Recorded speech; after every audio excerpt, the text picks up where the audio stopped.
All right. Hey guys, we are the Story Crafters. What is Um, It is Jeff and I, Nicole, and we are joined today by Allison, who is half of the Kids Table. She's one of the co-creators of the Kids Table and also one of my really great friends. Unfortunately, Jared and Charlie are not able to join us tonight. Life caught up to them, so they are taking a little long rest, and hopefully we will see them next episode. But just before we get into it, as always with our guest episodes, we're just going to jump right in and start talking and getting to know our special guest and asking some questions.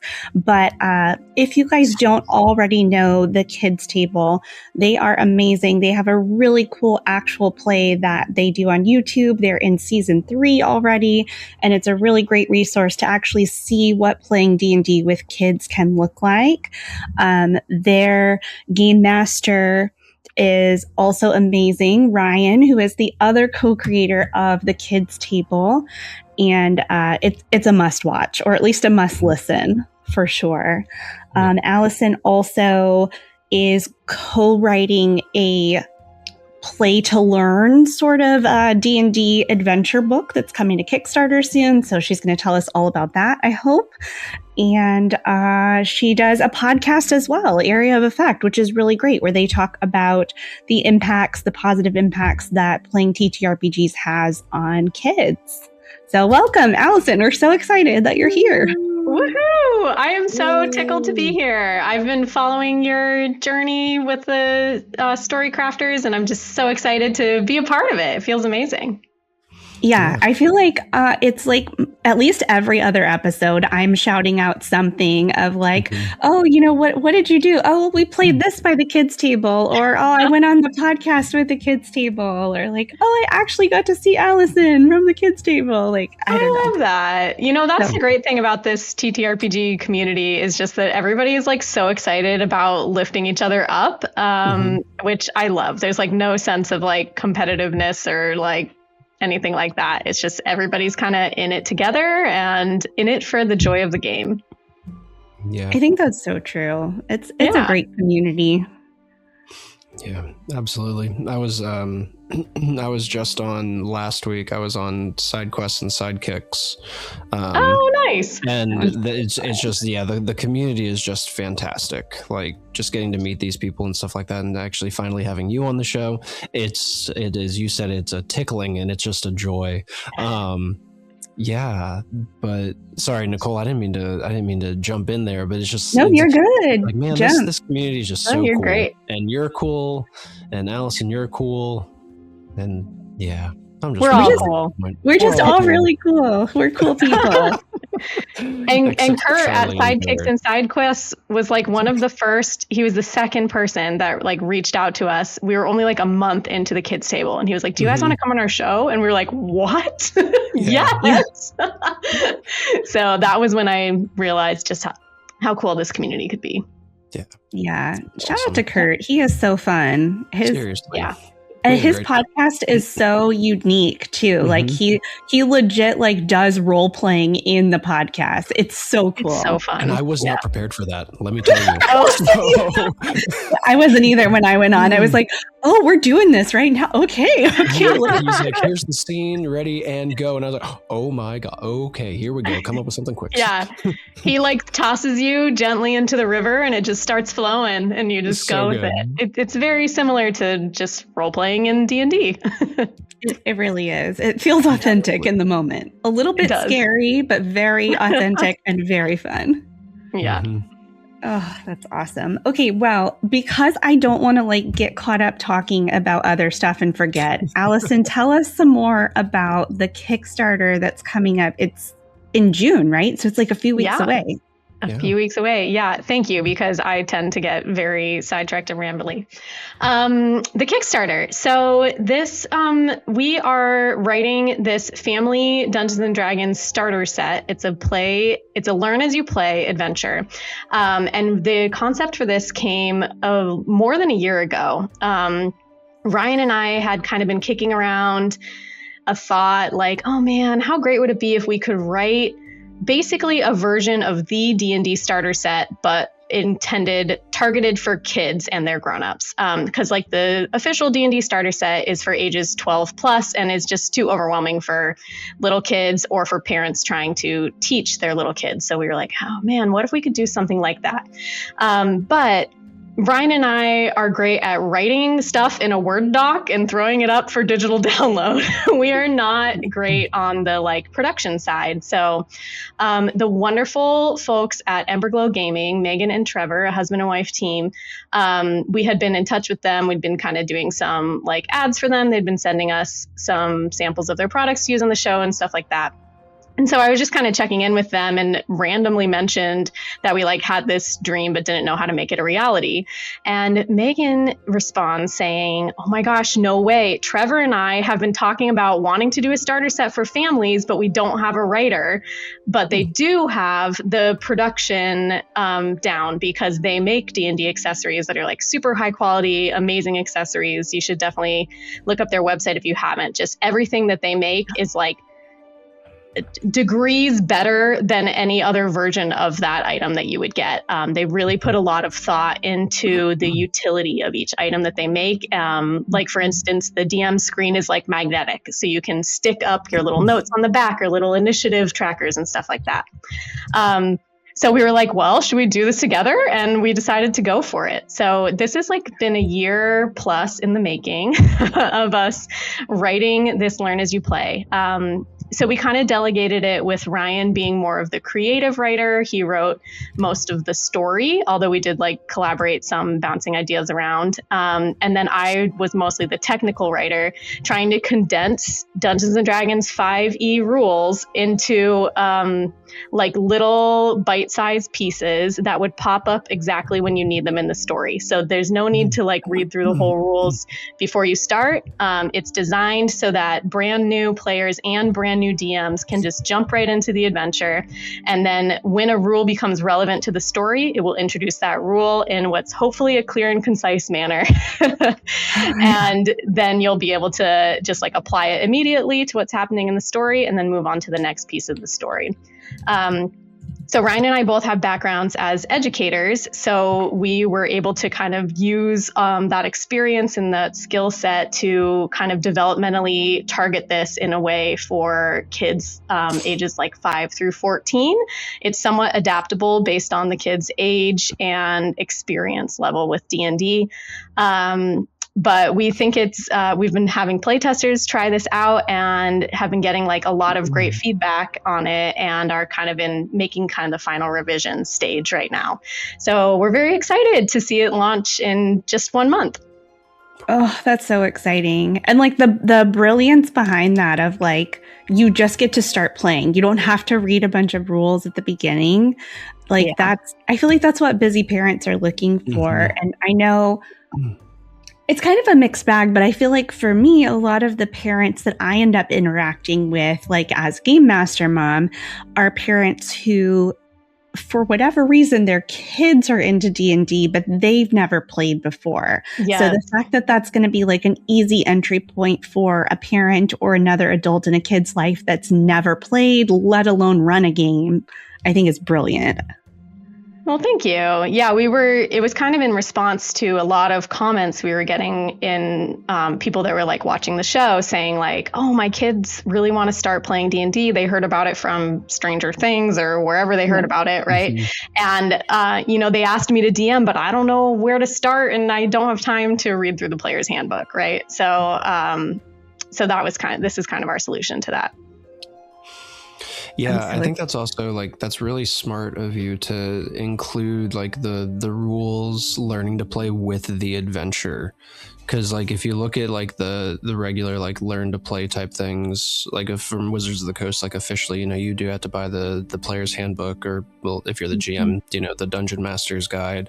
But then you need an adventure with it, or they may include some now. I think like little one shots or something like that. I think they have in them. I could be wrong about that, but like so you have the rules and the adventure like as it's going on collectively, which is just so smart, because you run into those open-ended adventures where the second you start going, someone does something unexpected, And then game is halted while you figure out how this rule works or whatever. So I think that's really great that you're doing that.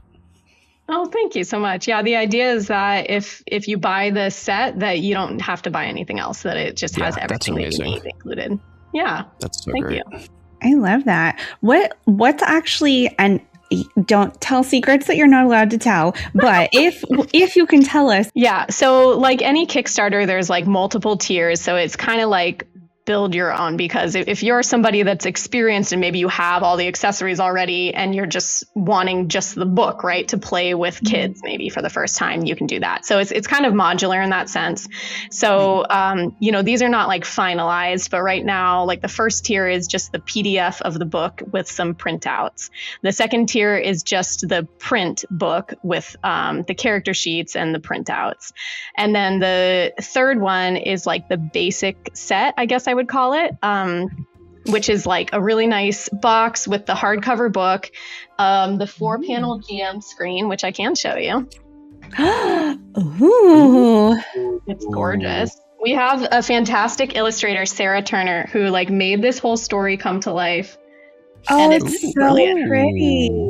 Wow. It just keeps going and going.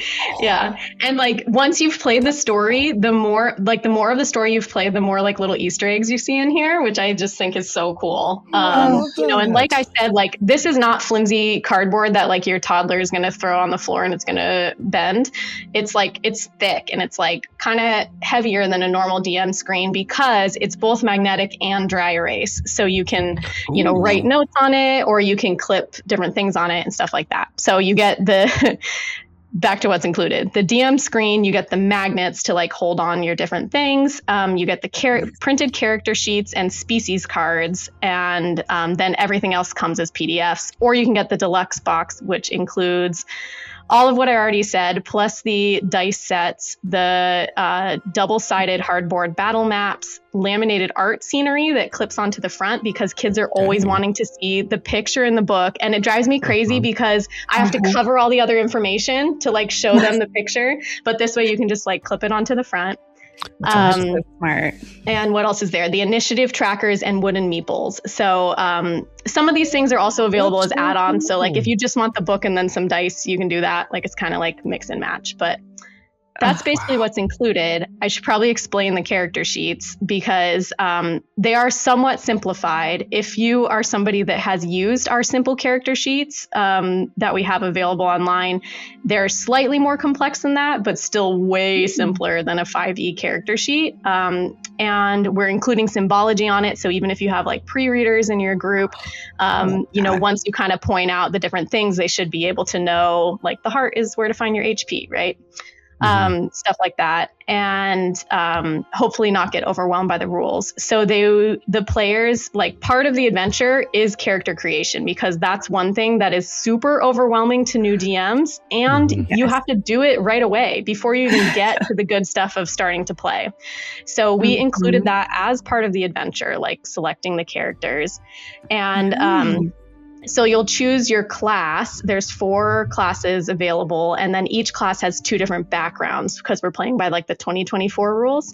So you'll choose like a class and a background pairing, and you just like have the card that has that information, and then you choose your species, and that's like a different card, and it clips on like a magnet clips onto the other species card. And then when you level up, there's like a matching one for your character, for your class and background. There's a matching card for level 2 that you just like connect onto it, and then level 3 and you just connect onto it. So it should make character creation and leveling up like way easier. I love that. And it's so tactile too. I love that. And those are dry erase too, so the kids can doodle on it or just like mark off their HP or whatever, or their spell slots. Yes. Okay. So that is like the kind of detail that you get when you're creating a game for kids, when you have all that experience playing with actual kids. Like, of like, okay, it needs to be durable. It needs to be magnetic. It needs to be dry erase, because those kids are going to be messing with all that stuff like they do.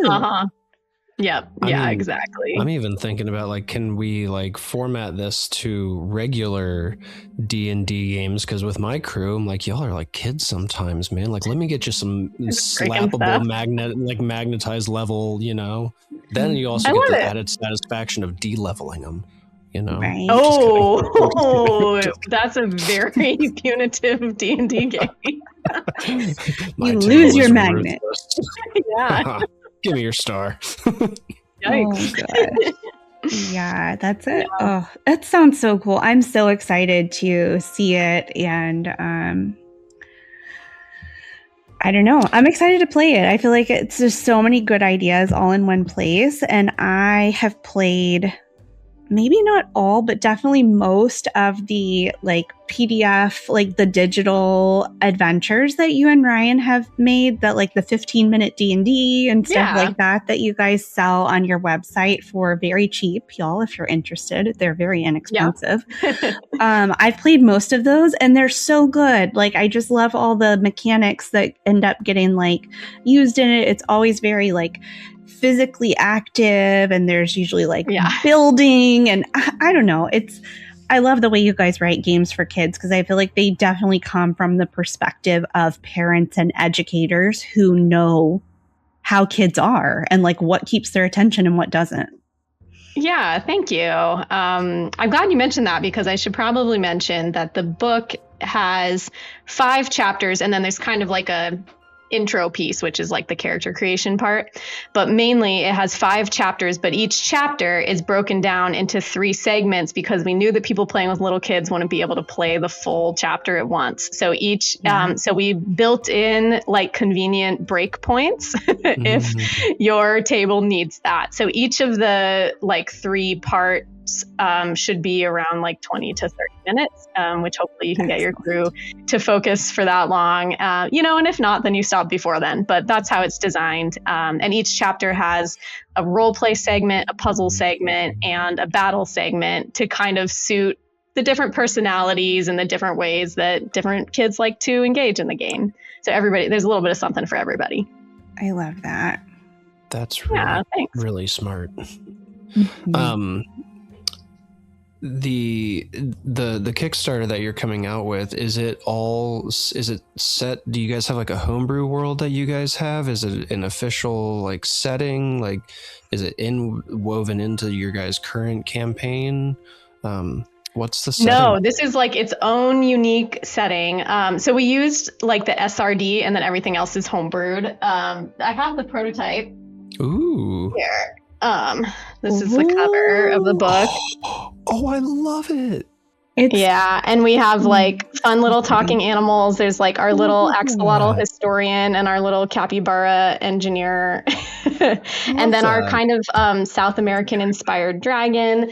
So as you can kind of maybe tell if you look at the DM screen a little bit farther, the world is kind of split into different segments. There's like a mystery going on, like why are some things disappearing, and you can't quite figure it out. But there's an area that's a little bit more of like a traditional British medieval type of feel. And then there's like another area that's more of like a South American Mayan inspired, very loosely. So the world is called Enderil. So this is the adventure guide Secrets of Enderil. So in the beginning, like there's kind of this mystery, and the queen asks heroes to like rise up and help figure out what's going on to save the kingdom. And then you kind of go on this adventure and you discover kind of these lost lands and meet new people, and slowly kind of start to piece it together. And with the way the story is built, with kids content, we wanted it to also be fun and exciting and engaging for the adults, and not just like, I don't want to disparage any particular kids show, but you know what I'm talking about, right? Like kids shows where you're like, oh gosh, do we have to sit and watch this again? Yes. So we used what we call the Pixar, Ryan and I call the Pixar model, right? So like if you watch like especially some of the older Pixar movies, they've got this story that's engaging for the kids, but then there's also kind of this like deeper meaning, or even like kind of inside joke kind of things that make it still enjoyable for the parents. So that's kind of what we did with this story with kind of the like mystery and intrigue element, hopefully like piquing the interest of the adults, and hopefully giving you some like surprise twists come to the end. So Ooh, I love that. Yeah, we hope everybody will enjoy it together. That's fun. And I like that y'all use stuff from like the SRD, because then like if the parents are, you know, D&D nerds that either played in the 80s or, you know, have come to the table recently, they'll be like, oh, I recognize like, oh, that creature or that class or something. Yeah. It'll be a fun little nostalgic definitely. throwback there. Yeah. So the mechanics are all from the SRD, I should say. We don't have homebrew mechanics. The homebrew is like the monsters and just the world in general. Mm-hmm. I love it. As you were writing the content for like the adventure and everything, did you guys like start to develop like a favorite NPC or anything like that throughout the book that you guys have like a special like attachment to? Yeah, for sure. I mean, you can tell from the cover, Corey, the capybara, is my favorite. He's so cute and like quirky and just like this little nerdy engineer kind of a guy. And then Axel, the axolotl, is Ryan's favorite. He is... Yes, he's an axolotl, but he is a buff axolotl. In fact, we were like, we were going back and forth with our illustrator, like sending us like drafts of the illustrations. Yeah. We were like, no, make him more ripped. No, more than that. More buff. Like Giga Chad axolotl. He's got the like chiseled jawline. Yeah. He still got the floofier things. So Ryan's favorite character is Axel the axolotl because it just tickles him, like kind of the juxtaposition of him being like ripped, but also like kind of a nerdy historian. So those are our two favorite characters. That's really cute. That's yeah. I love that. That's so good. That's so good. I love it. Oh gosh. Let's see. I feel like Jared's not here to ask the like question he always asks of our guests. I have it ready. Okay, cool. I have it ready. When we had Jumping Jack's Tavern on, Jared threw this question. I think it was out of nowhere, but it stuck and it really hit the mark. So if you could play D&D with anybody, alive or not, who would it be? Whoa. And they could be like somebody that's like the GM at your table or a player. Mm-hmm.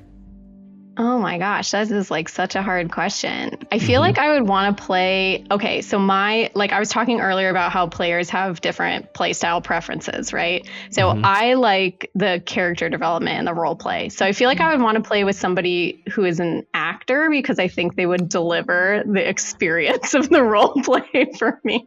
I mean, that's so good. I don't want to say somebody from Critical Role or Dimension 20, but I do have favorites that like really like bring the emotional turmoil.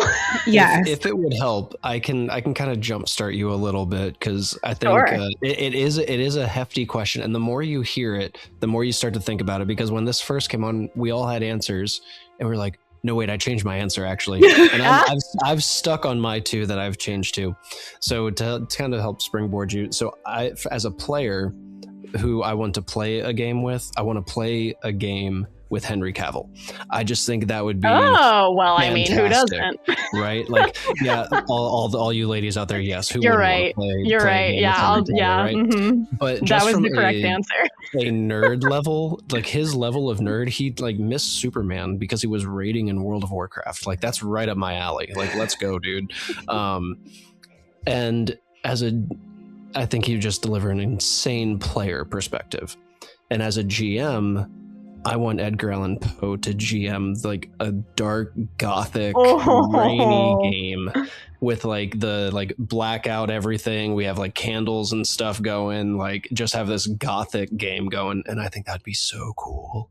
That's an author is a great, they know world building. Ooh, okay. Well, I mean, one that popped into my head, this is probably not going to be like, I'll in the middle of the night, I'll be like, oh, I should have said this. You will. I still think about that. Yeah. Just because I was thinking about the author and the world and what world would I want to play in. I would want to play in Pierce Brown's world of Red Rising, I think. That's Although one. I'm coming up with other as I'm saying it. I know there are so many. I think I've said like Tolkien Brandon before. Sanderson, obviously you've got to have Brandon Sanderson, right? Because I would love to play like a Mistborn campaign setting. I'd also love to play what's the like main one with Rand? Stormlight, whatever, is that him? Yeah.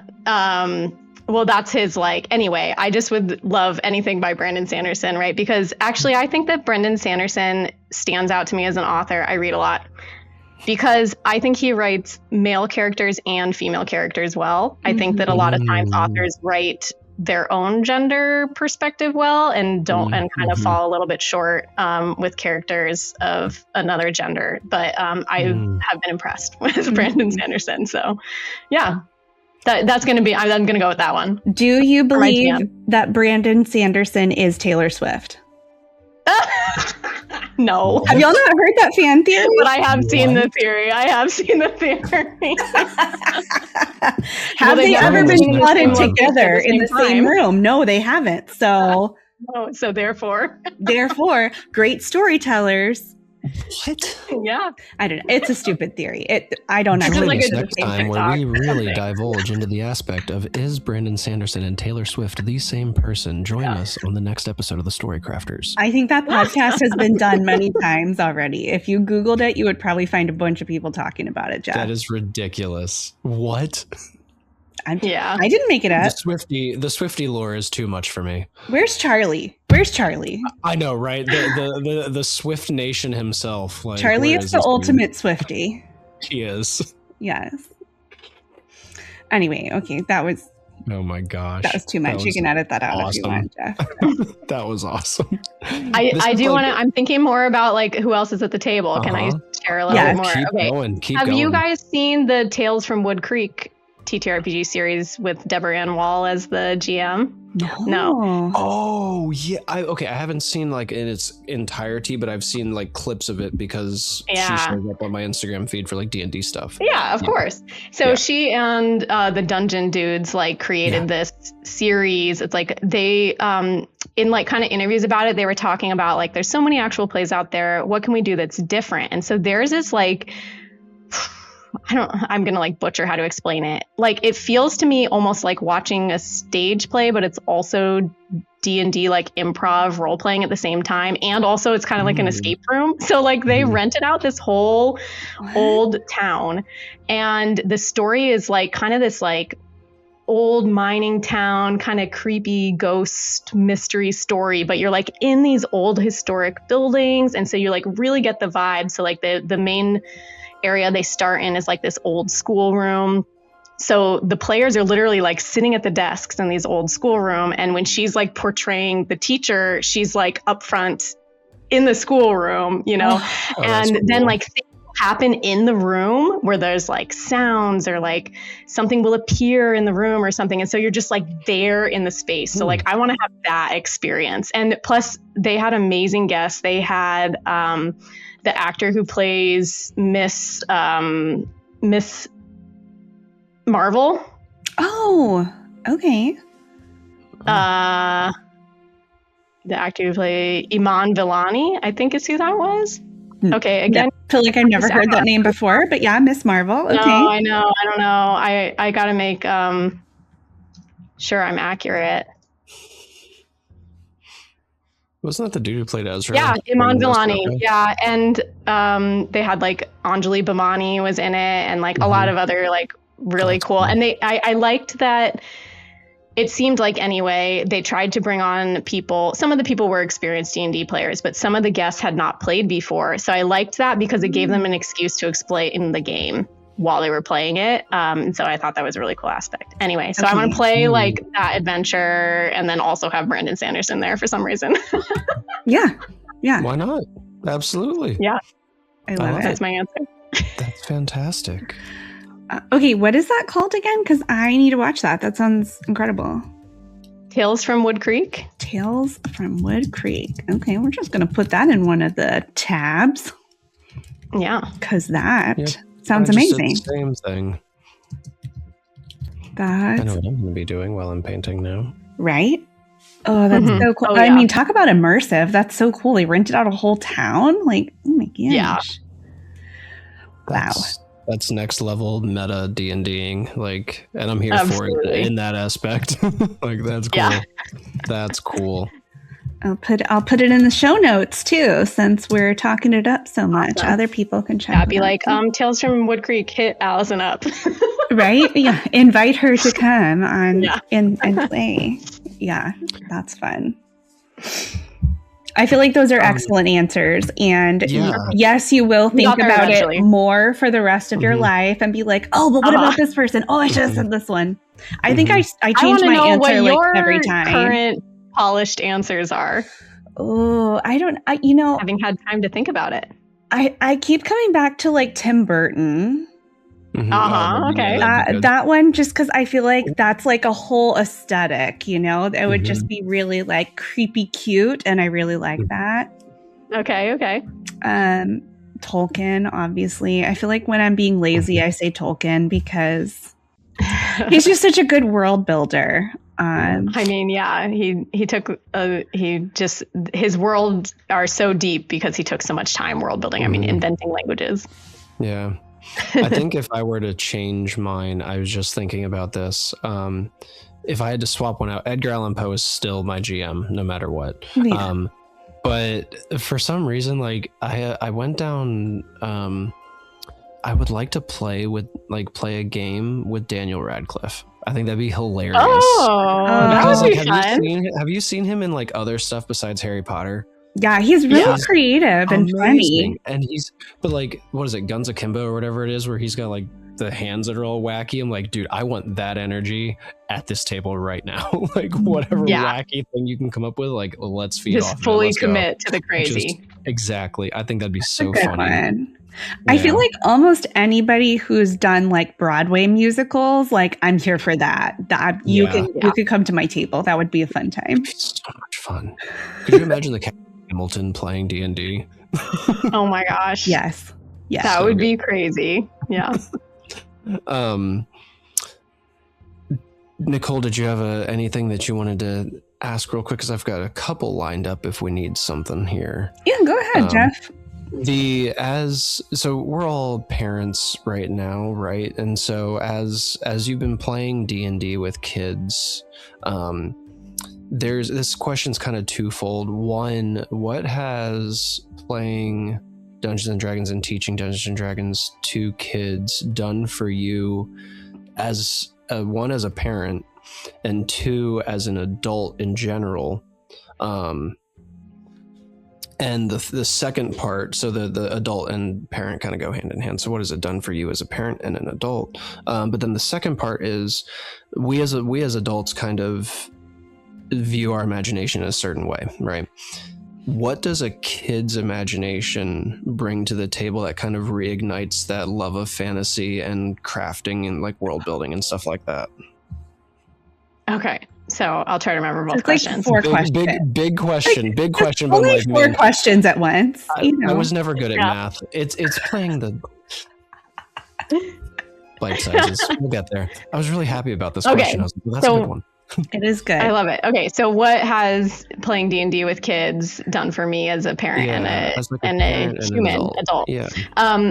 So I think it has made me embrace the silly more, because you're right that like D&D invites you to let the imagination run wild in a way that like we all probably experienced as kids. And then when we get to be adults, we kind of develop this like, well, I'm a grown up and I have to be serious. Even if you do like have those kind of little nerdy hobbies, they're not always like ones that you show in a very over enthusiastic way in front of people. Right. So I think it's made me more open to like taking cues from my kids and like jumping into their imaginative scenarios and like building on them, which has been helpful, especially because my younger daughter, when she gets stuck in her big feelings. I don't know how old your kids are, right? And the best way to break her out of it is like to be silly, because then she like sees that and she wants to like you make like a bid for silliness, a silly interaction, and she like almost always is going to jump for it and then like forget why she was so upset about her sister taking the blue pencil or whatever it was. So I think that has been helpful. And then just to kind of embrace that, like, or like discover again that like childlike joy of just using your imagination and being creative just for the sake of the creativity and the storytelling and that experience. Like, it doesn't have to be, you don't have to be doing something productive at all times. Like the fact that you're telling a story for the joy of the story is a good use of your time. So I think that has impacted me as a parent and as an adult. And then, gosh, I'm losing track of the third and fourth questions. It was a long way of saying, you know, how a kid's imagination is so much more pure than like ours is, just from a general standpoint. So as you're GMing these games and you're running these games for kids, when they're like, when you have an idea in your head as you're describing it, like for example, like have you ever described something to the table that you're at and the kids just run wild with it in a way you didn't expect? Like, yeah. So like how does their imagination influence your guys' game? Yeah, definitely. So I think when I was like kind of a young adult or like late teenager, I remember having this like reflection that I missed the sense of like wonder and awe in the world, because like when you're growing up, you're like always discovering new things and having new experiences and going new places and seeing new things and trying new foods and stuff. And I kind of felt like I had reached mostly the end of that, or at least that was like lowering down. And I was like, man, like it's too bad that this sense of awe and wonder is over. But then I think when I got a little bit older, I realized that I could like reintroduce that back into my life. And I think D&D is one of the ways that you can experience that. So that like sense of childlike wonder at just like just the joy of new experiences is really like beautiful to see. I mean, that's why like parents love taking their 2-year-old to Disney, even though they might not remember the experience, but you got to experience their wonder, right? At that kind of environment. But then my second thought around your question, I have found it interesting because when kids who haven't been exposed to a lot of common fantasy genres play D&D, so like they haven't watched The Lord of the Rings yet, they haven't read Harry Potter, right? So you would think that it would actually like limit them because they don't know the tropes. Like they don't know that the rogue is always supposed to be kind of sneaky and mysterious, and they don't know that the paladin is supposed to be like a little arrogant and self-righteous and like whatever those like common stereotypes are. So at first I was thinking like, oh man, like as they grow up and they're exposed to more and more, like this will become more fun for them. But then I realized actually they're not held back by those tropes because they haven't experienced them yet. So their minds just come up with the craziest stuff. You know, and the only thing predictable about playing D&D with kids is that it's unpredictable, that they're going to pick up on this one crazy thing and just run wild with it, or come up with these ideas where you're like, I have no idea how to respond to this, or like, you're going to break the whole game if you do that. So then suddenly you have to come up with some kind of a role or some kind of a reason to move the story forward. So it definitely keeps you on your toes, keeps your GMing and improvising skills sharp. And I think just makes you see things from a different and new perspective. I totally agree with that. All of that. I'm over here like, yeah. To jump that even further, you were talking about, you know, how everything is so unexpected and you never know what to expect with what these kids are going to do. Is there anything that sticks out in particular for like a special moment that has happened at the table where you're like, what? Or something really cool happened that just kind of sticks out as like a one-off? Too many to choose from, right? Yeah. I mean, seriously, like a whole bunch of them just flashed through my head. To your mind? I have one player, my daughter's friend, who's like my chaos gremlin player, right? And I actually really like to always include her at the table because I like that she like I just can count on her blowing something up, right? Sometimes literally. So we just played a Dragon Girls campaign. I don't know if your kids have read that series. Yeah. So the birthday girl like wanted to play D&D and she wanted it to be Dragon Girls themed. So the mom asked me if I would run that. And I was like, oh, okay. So let me read one of these books first. So I like made this game for the kids, and the chaos girl was at the table, and I let them kind of choose what kind of dragon they were, and they all had like different spells based on what their dragon type was. It's not like a dragon like from D&D, not a dragonborn. This was just a totally separate thing, right? And so she was like some kind of fire dragon, and in the beginning they're like girls because they just were all girls at a birthday party, and then like something happens and they get like transformed and they like wake up and they're dragons in this like enchanted land, right? And there's this forest, and she immediately goes, I breathe fire on the forest. And I'm like, oh no, if you burn the forest down, all right, like the queen is not going to talk to you. Like all these story beats that I have like planned in my head, like none of them are going to work. And no one's going to want your help. You just burned down their home. Yeah. So I think I just said like, oh, okay. You breathe fire on the tree, and then the water dragon like breathes water on the tree and puts it out, and splashes you with water and says, you stop that. That's so funny. Excellent. Yeah. That's Which like, great. I mean, some DMs would say like, you shouldn't say no to players, but I think with kids, like you have to do a little bit more railroading than you do with adults. Just because they don't really, like I said, they haven't experienced enough stories yet to really know how to pick up on the thread that they're supposed to be following that might lead to something more interesting in the story. And they get like totally sidetracked by like sampling every item in the bakery in the town, or I don't know, whatever. And so at some point you have to be like, okay, we need to like, let's move forward so we can have this like experience together. And their choices can still be valid and impactful to the story while you're also like a little bit hurting them along.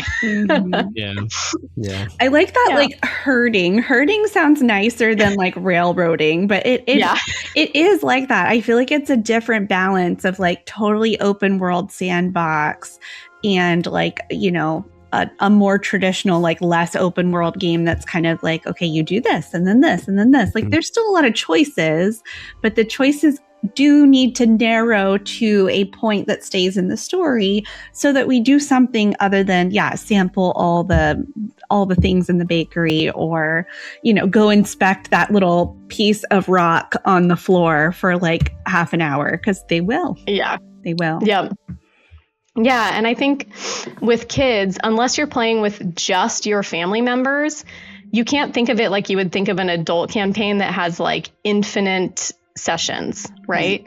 Because they're not going to have the same friends that have the same schedule that are all available Thursday night at 7 or whatever forever. Right. So, the most I've ever played with, other than like the kids table campaign, because that's like a different thing, is like a 3-shot. Same group of kids, my children and their friends parents, right? So because I know it's like a 3-shot or sometimes even a 1-shot, I'm like, we have to get to a satisfying ending. Yes. In 3 sessions, right? Like I want you to have a good, complete, satisfying experience. So we've got to move on a little bit. And that's one of the things I really like about y'all's 15-minute D&D adventures that you have already out, because I do feel like the pacing is perfect for them to wrap up within 1 or 2 sessions. Yeah, thank you. Yeah, that was inspired by my then 4-year-old who couldn't sit still for more than 15 minutes. So I was like, let me write something that's going to work for her. Yes. And the first time we played, she sat through 3 sessions in a row, and I had never seen her focus for 45 minutes on anything at that time. Now, of course, like you had mentioned, we intentionally include, because that series is designed for kids like 3 to 7. So we intentionally design movement and like switching brain modes, right? So there'll be like a physical puzzle, like you have to literally build something with magnetiles, or like you have to literally get up and do jumping jacks, or like different stuff like that. So that definitely helps kind of reset the focus timeline. Yeah. That's so smart. I would never think like, oh yeah, son, go do jumping jacks. He'd look at me like I'm crazy right now. Right? That's awesome. Yeah. It really inspires you to be more like creative, I think, as so cool. as a GM. Yeah. Like, I never thought until I played one of y'all's adventures, I'd never thought about like, oh, I could have them like actually build something. That's such a good idea. And now I put that into almost all my kids' games, is like there's some kind of materials, even if it's just like paper and pencils and stuff, and they have to like build something, because kids love to do that. And it just like brings this really different, like immersive, tactile 3D element to the game. Yeah, we were inspired for like our variety of puzzles by the like theory of multiple intelligences. So like different people learn in different ways, right? Like there's auditory learners, there's visual learners, but there's also some more obscure ones. Like there's a music oriented one. I can't think of the technical term for it right now. Kinetic learners. So that's like you physically have to be moving your body to be learning and stuff like that. So we kind of tried to like remember all of those and keep them in mind and like switch up a variety of puzzles. Or if we know who's going to be at our table and we know how they learn best, then we'll purposefully pick like a puzzle that will suit the different players at the table. I want to like shift gears just a little bit, because I don't think I've actually ever heard you talk about this before. What was your like first experience with D&D? When did you start playing? Sure. I have to rewind in my brain. It was something like 2010, something like that. Okay. When I went on like a road trip with my then boyfriend to visit his friend in like a college town in Michigan, and his friend's roommate played, it was Pathfinder. And so when we got there, like we were just like killing time, and they were like, oh, do you want to play Pathfinder? And I just remember it was like so overwhelming, and it took like, in my memory, 2 hours to build the character, right? Before we even got to the game. And I just was like, oh, this is a lot. Right. But then once we started playing, I was like, oh my gosh, I love this role-playing experience. I was a theater kid a little bit in high school. And so it like tapped into some of that. And I've just always loved reading. I've always loved stories. So it was just a very immersive way to experience storytelling. But that was just like a one shot that one night. So then ever since then, I like kind of had an itch to like find that again. But at that time, it was kind of hard to find it. It wasn't out there that much. We ended up playing a play-by-post with some friends who lived like across the country from us, but it's so like excruciatingly slow like that. And I would have like constantly be checking it and nobody would have posted or something. So that kind of fizzled out after a while. Yeah, that's hard. And then my husband and I moved to California, and we wanted to make some new friends because we were in a new place. And we found like on meetups.com, we found a Dungeons and Dragons group. So we like started playing with them a little bit, but then that group kind of died out. But then the way I really got it was I met Ryan, and we were working as educators together. And like immediately once I started to get to know him, I was like, I think you would really like this game. And he was like, I've never heard of that. What are you talking about?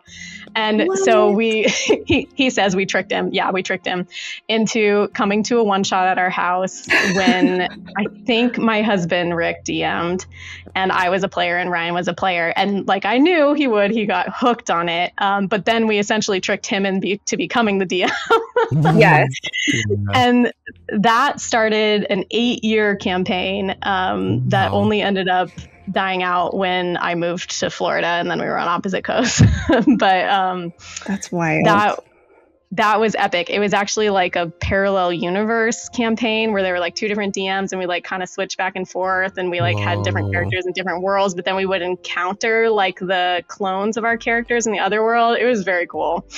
That's epic. So I definitely missed that one. But yeah, so that was that's kind of my story. I mean, in the interstitial time when I didn't have a group, that was when I first started following Critical Role, because I was like an avid watcher of Geek and Sundry, and they started on Geek and Sundry. So I was watching like all of Felicia Day's shows, and I can't exactly remember the order of what shows came out when, but eventually like Critical Role came on, and it was so small, and they would have like people send them pizza. Like that was like their only like fundraising and stuff at that time. So yeah, I like followed it like right from the very beginning, and then kind of the other popular actual plays as they came onto the scene.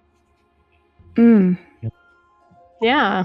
And now it's like I eat, sleep, and breathe D&D because I think about it all the time. That's a really good backstory, and I'm surprised that I didn't know that already. But I'm glad I asked, because that's a really good origin story for you and D&D. I don't know how you started playing D&D. Have you shared that on the show before? I probably have, but I mean the long story. Episode 1. We did all of our backstories in episode 1 when we were talking about our characters. I think we did. Okay, cool. Yeah. The Cliff Notes version of it is that I started playing right after my son was born. He's about to be 4. So I haven't been playing long at all. My nerd friends got me into it. We played like a one shot that turned into a campaign kind of thing. But then I really, really started getting heavy into it whenever my daughter got interested in it, mostly from watching us play. She'd like sneak out of her room and watch us play. And she's like, I want to do that too. Because of course she did. So then I was like, okay, well, I need to learn how to GM then. Like I need to just make this a thing so we can do it as a family. So kind of started going hard for the kids' sake, as we do. Yep, absolutely. Yeah, I got started in COVID. Just virtually, my friends and I, like, he was like, oh, I used to play D&D. Do you want to play? I was like, yeah, I got nothing else to do, which is funny because like I never got into it, even though I was such like a mega nerd, like growing up with like Star Wars and stuff and Lord of the Rings. I never was into it because I was big in like skateboarding and stuff at the time, like in high school and college. So I don't know how I missed it either. Like I definitely had friends that played like Magic the Gathering and stuff like that, but nobody was playing D&D when I was in like high school and college. Magic in high school. Like I had a Magic deck and I didn't play D&D. Yeah. Wow, that's impressive. I feel like it was kind of like a embarrassing secret at that time, where like if you played, you only played with like 2 friends and you were sworn to secrecy and you only played in your mom's basement, kind of a thing. Because like Critical Role didn't come out into the scene till like 2014, I think, or something like that. Yeah. So like it didn't get popular and cool, you know. Yeah, and then like some of the more like big name celebrities started saying like, "Oh, I like D&D," Joe and so, like they made it coming out and be like, and Henry Cavill. Like, wait, what? Like, hang on, they made it cool. All right. Well, Allison, thank you so much for joining us. This has been so fun. I can't believe it took us so long to get you on the show, but I'm glad that we finally did it. Tell everybody where they can find you, how they can keep up with all the cool things that y'all are doing at the kids' table, and with your Kickstarter coming out in partnership with Emberglow in just a few weeks.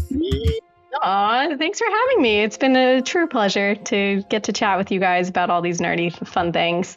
You can find us at the Kids Table D&D on YouTube or Instagram or TikTok, or at our website, thekidstablednd.com. That's like the best place just to find everything all in one location, or on podcast. Then if you are interested in finding out more about the Adventure Guide, the website for that is theadventureguide.emberglowgaming.com. And if you go there now, it's currently in the pre-launch. And if you join like the pre-pledge with like your email for your newsletter, then you get like a special reward then when the Kickstarter actually comes out. So try to jump on that if you can before it starts mid-June. Yes, it's stickers and a discount, so you want it. You want it. I just signed up for it like earlier today because I was like, yes, I do want that. And I'll put the link. The Kickstarter one is kind of long, but I'll put all the links in the show notes as well. So those will be there. Great. Thank you so much. Man. All right. Well, I think that's a wrap for what episode are we on, Jeff? 26, 27? 27, I think. 27, I think, if we're counting the side quest that just came out as an episode, maybe 28, something like that. Yay! Yay! That's a lot of episodes in a short-ish amount of time. Yeah. We're still doing it. We're showing up. We're doing what job. we can. We're doing what we can. All right. As always, love you guys. Thank you for listening. Super cool hanging out with y'all. Leave us some comments, questions, concerns, or other commentary if you feel so inclined. And we I'm will catch concerned you. about the obsession with Henry Cavill. Yeah. Yes.